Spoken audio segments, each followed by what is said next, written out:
Are you a new software developer? Then you should learn this tool. When people typically say, I wish colleges taught this more to computer science students, they usually mean a tool called Git.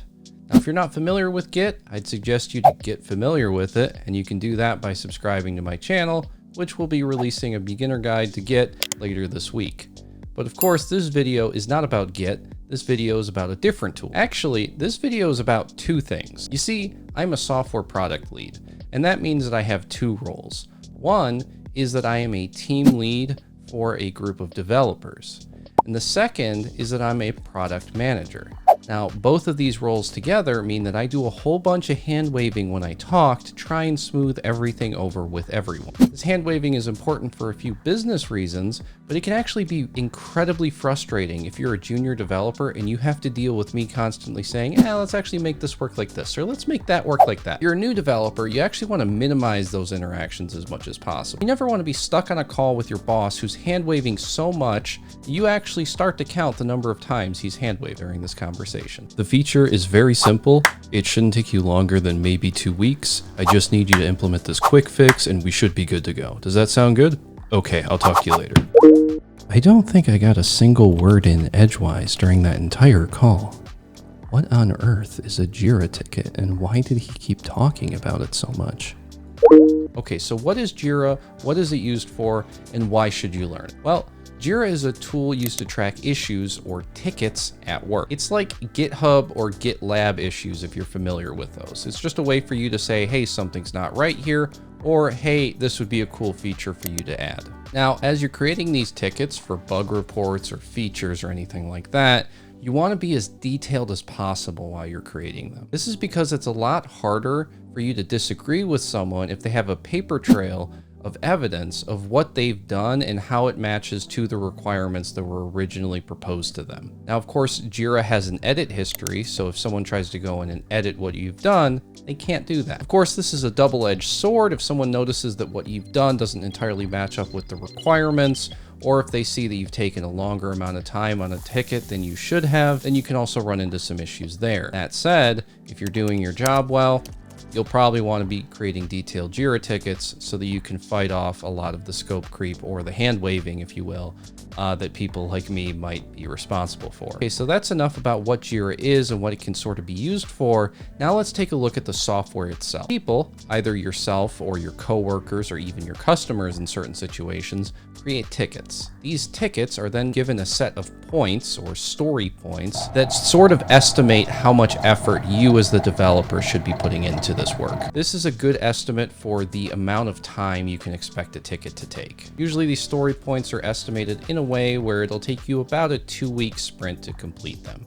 You might expect to complete 15 story points per sprint, which might work out to anywhere from 1 to 15 tickets. After the tickets are created or assigned, you'll then move the tickets throughout their life cycle where their status will be changed. Your status might start with a ticket in open. You might then move it to in work or in progress, or it could even be moved to assigned, saying that you've assigned it to someone. Then that person will move it to in work or in progress. After it's been worked on, you log your work. You say, here's what I did. Here's the steps to test it. You would then move it to verified or ready for test or whatever your next step is. I can't really tell you what the steps are going to be concretely because this is going to vary based on which company you work for and how they use Jira. Now, there's one caveat to this, which is what happens if you have a big feature. Well, if you have a big feature, that might be created as an epic. Now, an epic isn't quite as cool as getting an epic in like an MMO, but an epic is more a bigger feature. So an epic might have some user stories associated with it, and you might go through and you might implement 5 different stories for an epic. Now, each of these stories might have some story points under them. Okay, so here we have our Jira dashboard. Let's go ahead and let's jump into our company. We're inside of our company now, and we see all of these tickets. Now, a lot of these are just test tickets that I've created so that this looks a little bit busier. Let's go ahead and let's create an epic. We'll hit create up here at the top. We'll create an epic and we'll just say, do a Jira tutorial. We'll give this a summary, do a Jira tutorial, and let's actually come up here and just name this Jira tutorial. For components, You'll have a whole bunch of options here. This is going to vary based on however your company does it. I'll just click Deanin.com. I can then attach screenshots, videos, GIFs, or GIFs if you're one of the evil people who pronounces it one of those two ways, but I won't tell you which way I actually pronounce it because I don't like controversy. It's GIF. I'm lying. Then we'll come down here to the description. We'll say this needs a user story. So let's maybe say something like, as a new software developer, I would like a Jira tutorial so that I cannot be a nervous wreck during my first week. So there's your user story. As a blank, I would like blank so that I blank.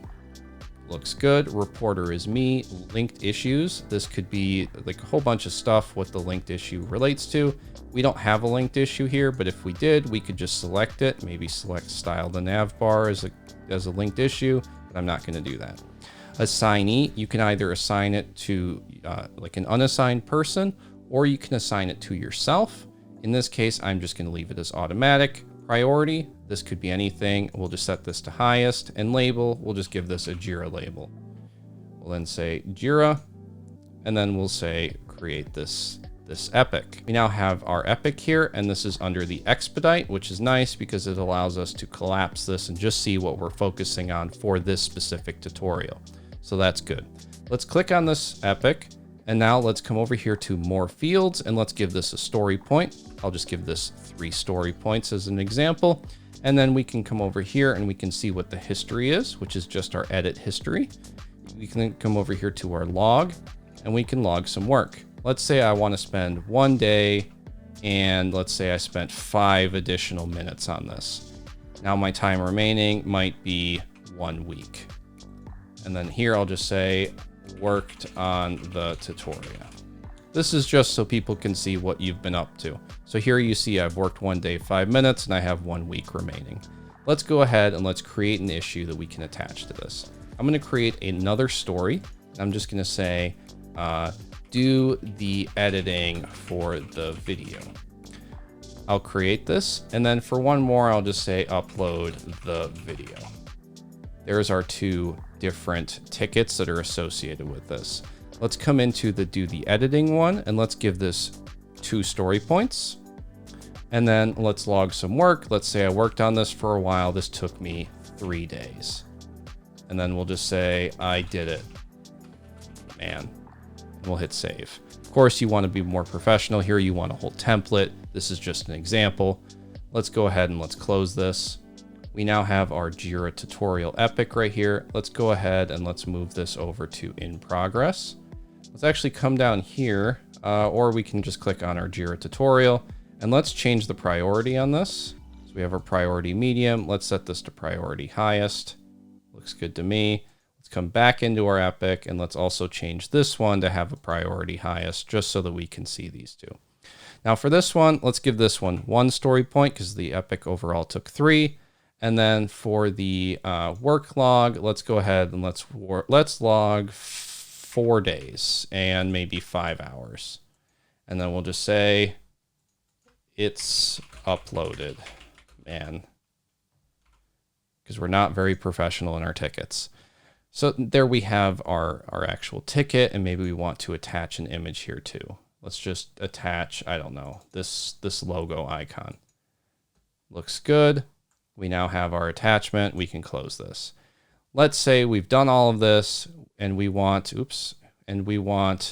this ticket here to be tested, and we want this one to be tested. Then these are done being tested. This gets verified. This gets verified. Then we might want to take our overall epic and also verify this one. We can then come into our do a Jira tutorial epic, and we can say, this looks done. Looks good to me. Let's move on. At this point, that's basically the entire workflow of working with Jira. It's actually that simple. You just move it across the process, you create the tickets as you need to, and then you fill in information, of course, as you're writing the code. But that's basically it for Jira in a nutshell. Very quick, very efficient. You don't spend a lot of time in here, but it is a tool that you should probably get familiar with. So just go create a couple tickets, get used to it, and you'll be perfectly fine when you start working.